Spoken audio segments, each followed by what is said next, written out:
everyone, and welcome back to another episode of Having Coffee with John Mack.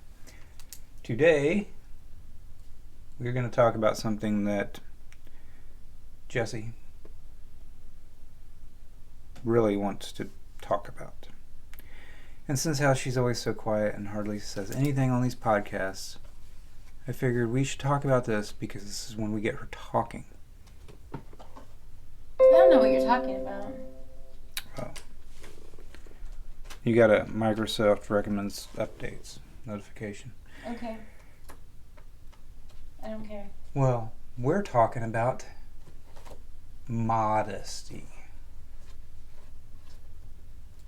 So, why don't you tell us a little bit about modesty in your own words?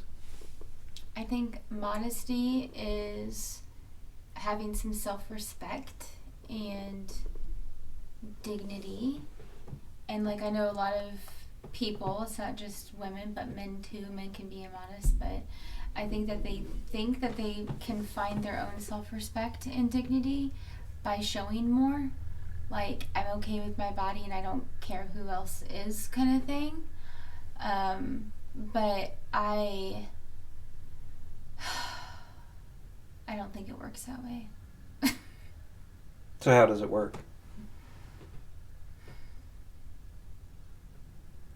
Put you on the spot. I don't know. Why you're interviewing me? I am interviewing you about modesty. And I'm interviewing you because you've come to be one of the more modest people that I know. So in your own words, what does modesty mean to you? What goes into being modest? Well, I think you can be modest without, some people think that it means you look really frumpy or have oversized clothes and stuff like that. But I think it's just being respectable and considering other people's, just considering other people. You don't want to be flaunting yourself in front of really anyone, but married people, for example, or family, that it might make them feel uncomfortable. Sometimes there's a level of discomfort if all you see is your bits popping out all over the place. Yeah, and that's become pretty common. Yeah, and I just think that modesty, you can still look really cute, but you just cover up a little bit more, and it's biblical at the same time, if you want to take and bring that into it. But I just often miss the times in the 30s, 40s, 50s where women were just naturally beautiful and they didn't have to try to expose themselves to be that. Marilyn Monroe and Audrey Hepburn. Marilyn Monroe was one of the biggest sex symbols still to this day. But, there were some outfits that hugged her body a lot. But for the most part, she was well covered up.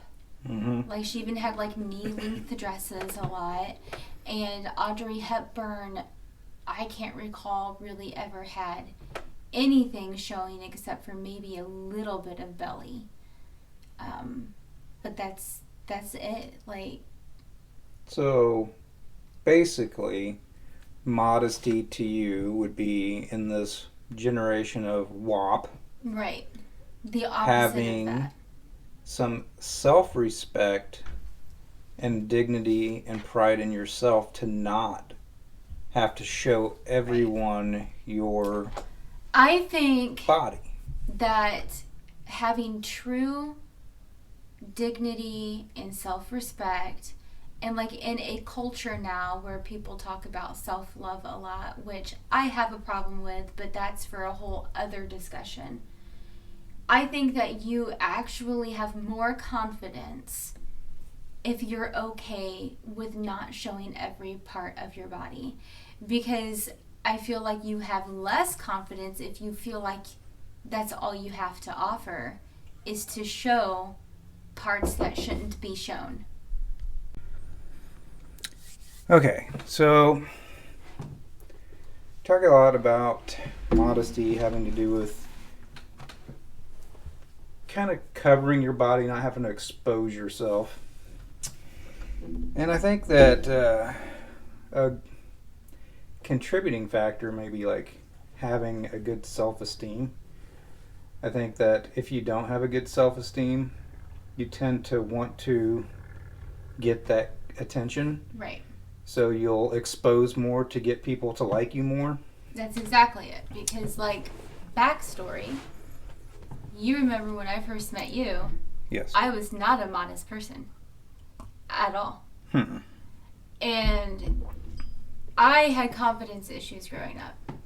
So I felt like the way to get any attention from a guy was negative attention that was solely focused on the body, because I didn't have confidence in any other area of myself, heart, mind, anything. Like, I was like, well, nobody will want to know who I really am. So if I'm to get anyone, it's going to have to be with the body. Therefore, I did not have any confidence, and that's when I showed myself more. But especially over the past year, I've been more modest. But the change is I've also been more confident in my identity with God. Yeah. Not in as the world sees me, but in how as God sees me. Now, a good point to bring up, because we've talked about, you brought up Audrey Hepburn and Marilyn Monroe. And how Marilyn Monroe, even to this day, is known as a sex symbol. Yeah. Like, people thought she was just gorgeous. But, isn't it true that Marilyn Monroe wasn't a tiny woman? She was not. Her weight fluctuated because it depended on where her depression was at the moment and what kind of medicines that her doctors had her on, because she was a really depressed individual. But there were times that she climbed up to about 175 pounds. I think at her smallest, she was maybe 140. So she had meat on her bones. Yeah. Sort of say. So she wasn't, she had 100 pounds soaking wet. Yeah. Yeah. Because I think that's another thing that, like, society puts onto women, especially, is that they have to be super thin, like beyond rationally skinny to be socially acceptable. But on top of that, you have to be super ultra thin, but you also have to have breasts, and you have to have a butt. And you have to have curves. But you can't have a stomach. Right. And you have to have a thigh gap. Yes. It's disproportionate. A human body can't look that way. Mm-hmm. So, my point in this is, if we can break away from these stereotype bodies that they place on us, they being society, we can become more modest and not have to feel like we have to expose. Because when you're being modest, people can't tell really if you've got a thigh gap. Right. Because you're covering yourself up and you're still looking good. Yeah. You can wear good, nice clothes that cover you well. Well, like I was saying, Monroe and Hepburn. Yes. Super modest. Oh, even Donna Reed. Beautiful. Like, It's a Wonderful Life. She played, Mary on there.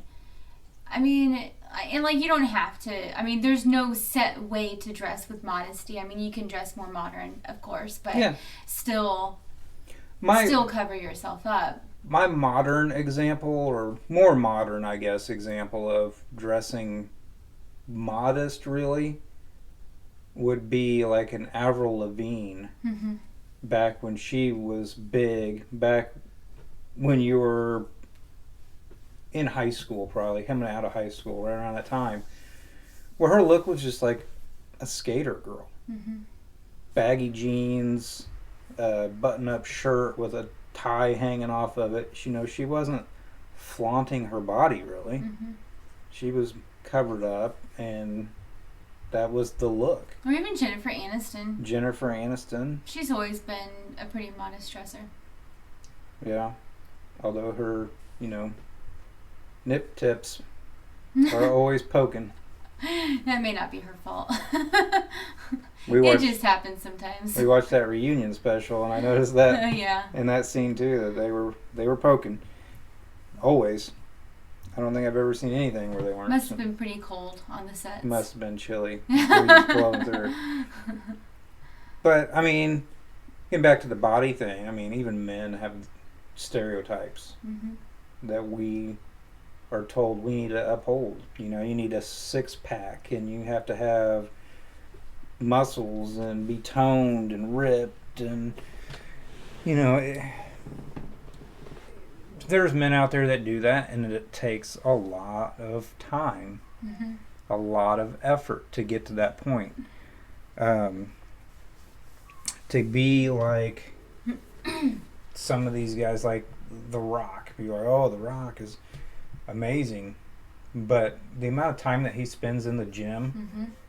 to keep that body. It's like a full-time job. Yeah. And then you have to be on a certain diet. You can't sway from it, and you got to keep your macro diet good. You got to hit the gym, do your recovery, eat this food, don't eat these foods, and it's very restrictive. Yeah. The reward is good, I guess. You get a nice fit body, but is that all you're really going to care about at the end of your life? Well, is that is what? The fact that you have a nice fit body that you had to work full time for? Well, not only even that, but is that what you would care about? Because we're in this together, and obviously, I don't want to blow up and be 600 pounds. Right. But I also don't have 6-pack abs anymore. Right. I used to when I first got out of the military, 6-pack abs, because that comes with that lifestyle. But I don't anymore. Of course, I'm a lot older. It's been 16 years, so. But I also don't want to just let myself go. There's that happy median where you can live your best life and enjoy your foods and enjoy your family and doing fun things and relaxing when you need to. Yeah. Versus I need to be in the gym 3 hours a day, 7 days a week, and I can only eat 2,000 calories a day, and I've got to really micromanage every meal and every drink. I'm just not at that point. I'm not an action movie star. Yeah. I'm not up for any roles as Wolverine or anything like that, so I'm not going to go to that length. I'm going to be happy with my body. I don't have to show it off. I'm not walking out in the street ripping my shirt off and flexing my muscles for everyone in the neighborhood. So I don't care. Yeah. And I think that that's the same kind of attitude that women should take as well. You're women need to be realistic with their bodies too. Your stomach will look different at every stage throughout the day. Mm-hmm. It may be flat in the morning, and then you might be bloated at night. It changes shapes depending on what you eat or haven't ate. Or, bloat isn't fat. And, women will freaking panic if they get a little bit of bloat. I'm like, it's okay, chill out, you're PMSing. Yeah. It's a natural process that the bodies go through, and they change daily. They never look the same. Wear a nice shirt that hangs on you a little bit. I just don't think you can rely on a body that's ever changing. No, you can't, and it doesn't last. Mm-mm. There's gonna come a point in everyone's life, The Rock included, where his body's gonna deteriorate. Yeah. Look at Arnold Schwarzenegger. That guy used to be jacked. Everybody wanted to be Arnold. But you look at him now, and he's just not the same guy. He's much smaller. He's older. Your muscles atrophy, and then stuff starts hanging. he still works out and he's still in shape. Well, But in an age of social media, too, it makes it worse because everything is so easy to manipulate on the internet, just like a simple photo. Like, I was telling you last week that I finally found out how freaking easy it is to do because I manipulated my own photo just for the heck of it. And Yep. you can take and make your arms smaller, your waist small. You can manipulate every single part of your body. You can change your eye color. You Yep. can make your skin look flawless. And in an age of social media, that's what girls are seeing. And they think that this stuff is real. And then on top of that, they see freaking, what's her face, that we take and make fun of all the time, Cardi B. They see her and like all these like other people that are like halfway dressed, and then that's what they want to be. And Cardi B's so caked in makeup that she looks like a porcelain doll. Yeah, so. and that's another thing is the makeup. I feel like makeup is also, it's not just clothing, but makeup also goes in with modesty because it's the same thing, but just something that you apply to your face. Like they talk about modest makeup. And like the more that you cake on your face, the more you have to keep caking on your face because it destroys your skin. Well, It's a vicious cycle. I always look at makeup like this. You use makeup to enhance your natural beauty. But if you're just caking it on, you're using makeup to make up for your ugliness.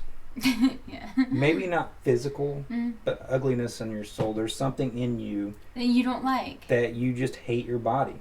So you're making it up by creating a completely different you. And then lots of people will say that it's art, that they do it for art. But like And some people, maybe they do. Yeah, like maybe those they do. And cat that's, eyes yeah, and little swirly like, things on the face. And sometimes it's cool. That's okay. But like there's also, I think that people need to be realistic and like know that doing that doesn't come without consequence.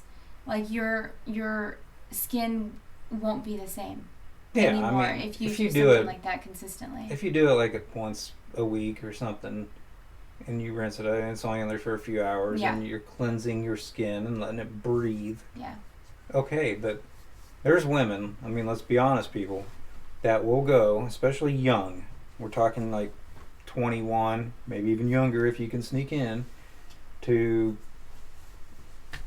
late 20s, going into the club, decked out in makeup, head to toe, showing off their assets, and they go and they're drinking, having a good time, and they go home and they pass out in their makeup. So they probably put it on earlier in the day, got all decked out, went to the club, hung out for 5-6 hours, and then passed out with the makeup on. And by the time they get back home to wash all that off their face, that makeup's been sitting there for like 12, 13 hours.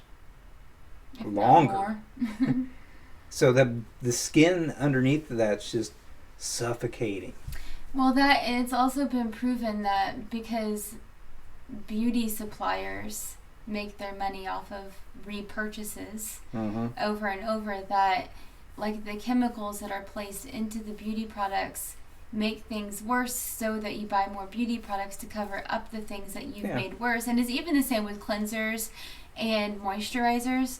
There are moisturizers out there that says it's for dry skin, but it makes your skin drier, so you buy more to put on it, and it's just a cycle. It's that's how they make their money. Yep.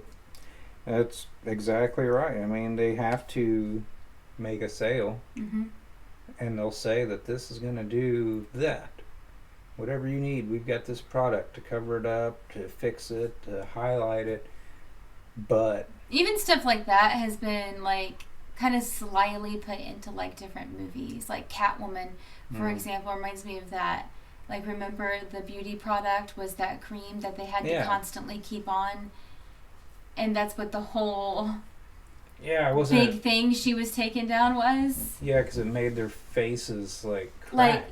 like disintegrate pretty much. They just start cracking. Yeah, I remember that. That was horrible. But it's not the only movie. Like that kind of stuff's been placed in lots of different themes throughout.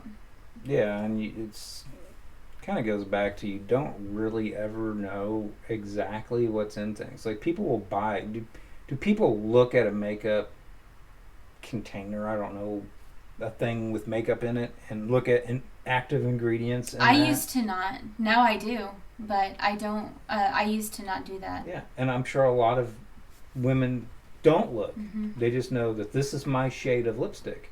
Yeah. Or this is my eyeshadow, mascara, shadow, and the pencils. I don't know this makeup stuff, but Confusing you know me all now. the things that you use Yeah, to all the draw things, all over your yeah. face. Okay. And they'll say, this just makes my eyes look better, or this brings out that, and they just put it on. Mm-hmm. Like, I've known women, a couple that I can think of that were related to me, that would literally put their base on. Like, their raw skin was really, really bad. Mm-hmm. Because of makeup. It was pitted and all kinds of stuff. So they put their base coat on, is what they call it, base coat. And they would put this stuff on that would completely fill in all these pits and everything. So now you've got like makeup caked inside of divots in your face. Yeah. And then they would put on the outer coat, and that's where they would add the color, like whatever they wanted to look like for that day. I need a little more pink in my cheeks, or a little rosy because it here. drains out your color in your face too. Like you don't have that natural pink, and your face actually looks really dull, kind of palish, dry, gray. Like it takes away the so it's like fresh color out of your face. It's like putting primer on a wall and then putting your paint on, so that the stuff underneath of the or the original coat of paint doesn't shine through your new coat of paint. Yeah. So I mean, but it all goes back to being modest, because you need to be happy with who you are and not feel like you need to impress the world. Really, all you need to do is be happy with yourself. Find a way to be happy with who you are, happy in your skin. Yeah. Be happy. You got a nose that's a little larger than people around you. It just makes you unique. But people don't like uniqueness. And this lack of uniqueness and this intolerance towards unique characteristics is forcing people to be less modest. Yeah. Like, for me, my uniqueness is in the eyes with that extra your skin in your eyes bit that Pop would always tease me about. So, like, I've always had my eyes commented on, but it was either I love your eyes, they're beautiful, or they would comment on that and say, like, your eyes look really weird, like, what's wrong with them, and stuff like that. And but either way, it's a compliment, because they're noticing something unique about you. Yeah. That's what they're seeing, the uniqueness. Yeah. But people try to cover that up, and then you just blend into the crowd. Because there's not very many people that... I haven't met anybody else that has that. No. Just me and Steven seems to be like a generational kind of thing. I don't know where it comes from, but... We need to embrace that uniqueness. Yeah. Not run from it, not try to cover it up, not try to paint it, conceal it.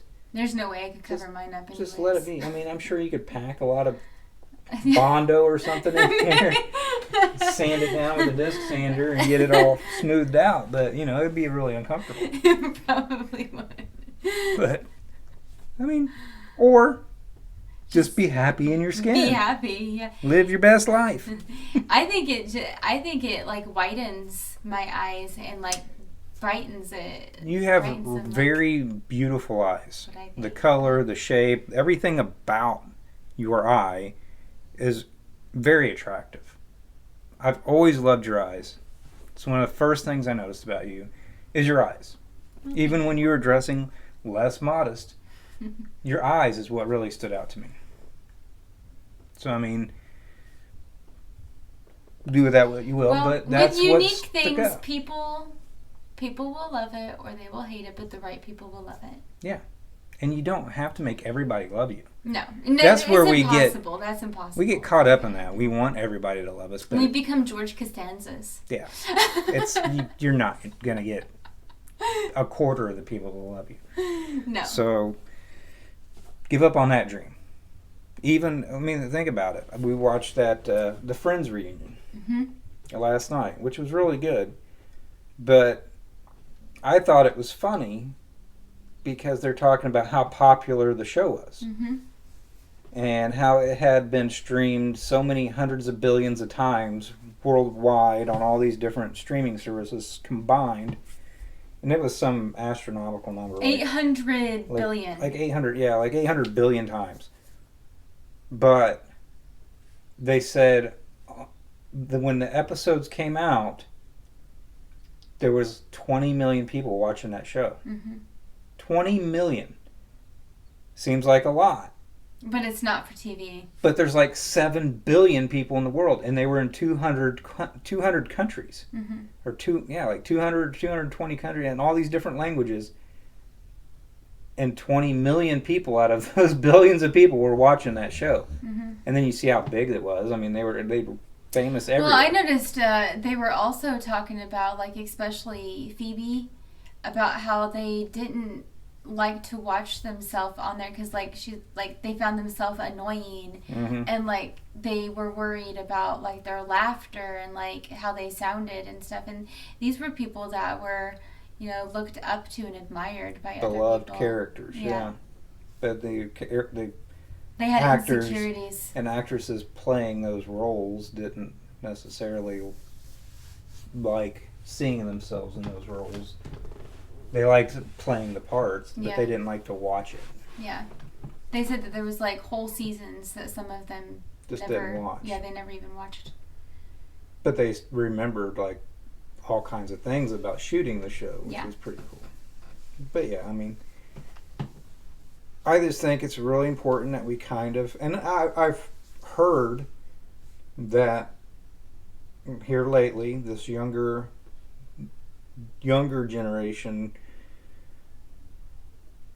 was it Alpha or whatever, is growing The up. Alpha's the very youngest. You're still talking about Gen Z that's becoming more conservative, more it's modest, Gen Z, but they're split.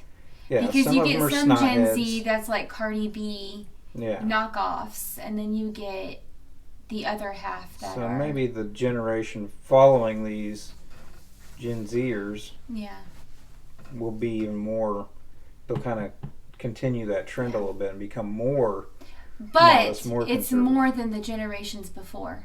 Yeah. It's a larger percentage, which is good. I mean, we need people that want to conserve what we've built in this country, and not always just want to destroy everything. Because I've heard, like, they want to get rid of the flag. They want to make a completely new flag for the United States. They want to throw out our national anthem. There's, like, all these different things going on, and it's like, let's just... But then you get some of the Gen Zs that are back in the dresses and minding their own business and growing their gardens and knitting and awesome. crocheting, and it's really a beautiful thing to see. Self-sufficiency, I mean, that is it's becoming great. A pretty big movement. Which, if you think about it, that's what Trump was kind of pushing for nationally. Like, we could be, as Americans, more self-sufficient on America. Not have to depend on the rest of the world. We could do things on our own. We could make our own goods and services and take care of our needy. Because, I mean, there's millions of people that are starving here in the United States, but we're spending billions of dollars to feed starving people in other countries. Like, why don't we take some of those millions Reminds me of that song. and feed people here? There's a song that I heard said, we send our missions overseas, but for the hurting in our own cities, would you even cross the street?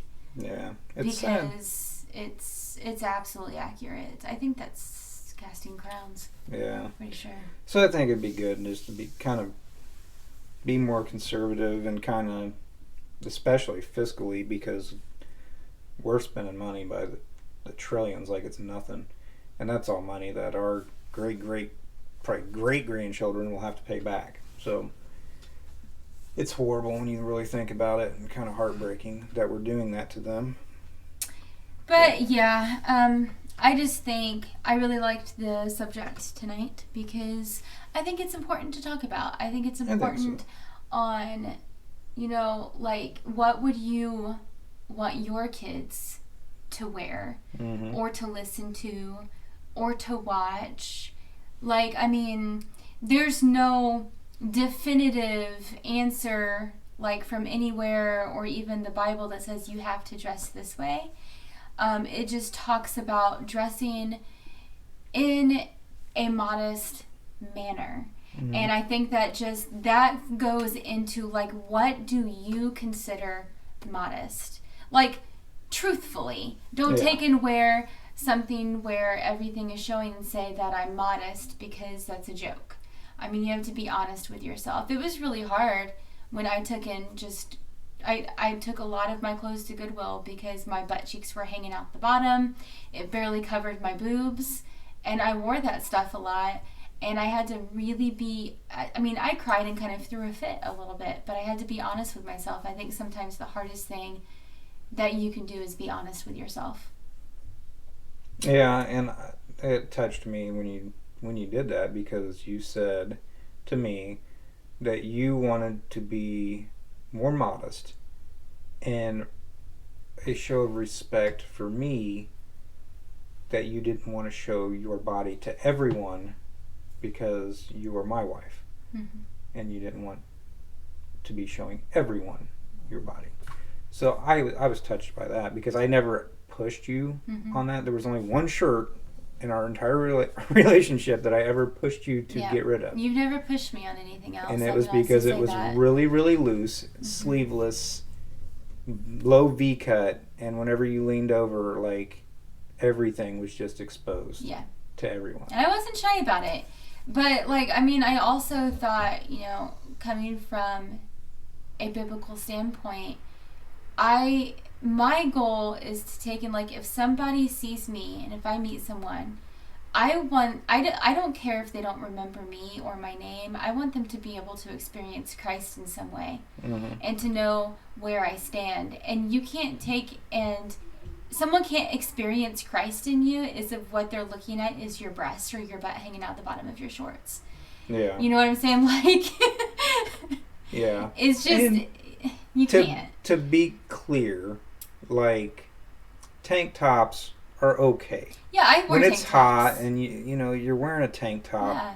We're talking about the ones that come to where they're just below the nipples. Below the nipples. Just below.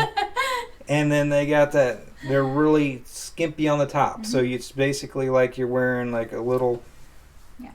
And I still wear shorts. I have shorts on today. You know, I just don't. But they're not the ones where the pockets are exposed, because the shorts are, you know, so short that the pockets in the shorts are hanging down your leg, and then you just have that little skimpy bit of material that just covers your naughty bits like a pair of And undies. my problem, I'm picking a fight with the bikini companies. Yes, that's my problem, because bikinis now, underwear covers more than bikinis do now. Yeah.